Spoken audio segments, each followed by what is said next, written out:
คลิปที่แล้วอาตมาก็เว้าถึงพ่อแม่ที่บาปคลิปนี้สิเว้าถึง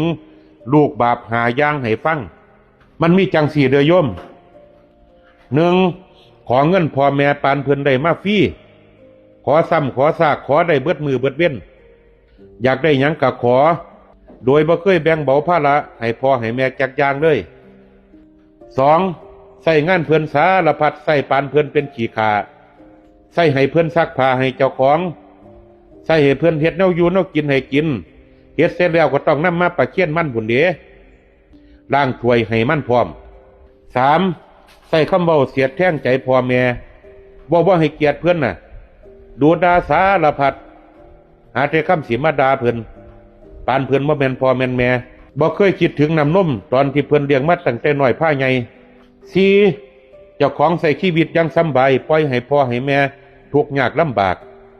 พ่อกับแม่ทั่วมาขอเงินก็อ้างสารพัดอ้างว่าติดหนี้ติดสินข่อยบ่มีให้เจ้าดอกแต่ว่าเลี้ยงผู้สาวกับเลี้ยงหมู่เนี่ยเลี้ยงได้เต็มทีข้อที่ห้าเฮ็ดผิดซ้ำๆซากๆเฮ็ดผิดก็บ่รับผิดชอบเด้ปล่อยให้พ่อให้แม่เจ้าของออกหน้าความผิดเจ้าของอยู่เป็นประจำปล่อยให้พ่อให้แม่อับอายในสิ่งที่ลูกเฮ็ดไว้อันนี้ก็คือลักษณะลูกบาปหาอย่างโยมจะเลื่อนพร